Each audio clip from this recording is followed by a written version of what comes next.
அதே கோவையில நேற்று road show பண்ணியிருக்காரு உதயநிதி ஸ்டாலின். அங்கேயும் 2 சைடும் வந்து பயங்கர கூட்டம் உதயநிதியை பாக்குறதுக்கு. எத்தனை கேஸ் திமுக நிர்வாகிகள் மேல போட போறாங்கன்னே தெரியல காவல்துறை, கோவை காவல்துறை. நம்புறியா நீங்க? அதான் வாய்ப்புள்ள ராசா.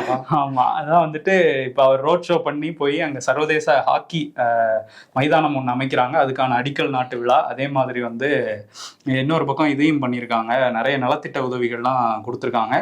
விஜய் கோவையில இருந்த அதே நாள்ல உதயநிதியும் அங்க போயிருக்காரு. காமிக்கணும்ல எங்களுக்கும், நாம ஒரு ஷோ பண்ணா வந்து கூட்டம் கூடுது அப்படின்னு. அதட்டமாவதான் இல்லையா டக்குன்னு கூட்டத்தை பார்த்தோன்னே.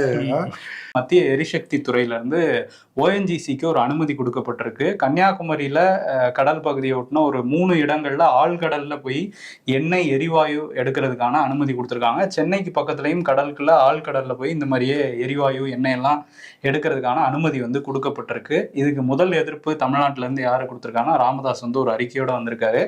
பாமகல இருந்து இந்த எதிர்ப்பு வந்திருக்கு, இதெல்லாம் பண்ணக்கூடாது, இது ஏற்கனவே வந்து கடல்ல நிறைய சுற்றுச்சூழல் பிரச்சனைகள் இருக்கு, இதுல திரும்ப எண்ணெய் எரிவாயுன்னு போனா இன்னும் மோசமாயிடும் அப்படிங்கிற ஒரு எதிர்குறலை பதிவு பண்ணியிருக்காரு. முதல்ல விவசாய பக்கம் வந்தாங்க, கடுமையான எதிர்ப்பு, அப்படியே டேக் டைவர்ஷன் போட்டு கடலுக்குள்ள போயிட்டாங்க போல. உள் நீச்சல் அடிச்சு ஆழ்கடலுக்குள்ள போயிருக்காங்க. ஆனா இங்க திரும்ப பெரிய எதிர்ப்பு வரும் அப்படிங்கறதான் பார்க்கணும் நம்ம.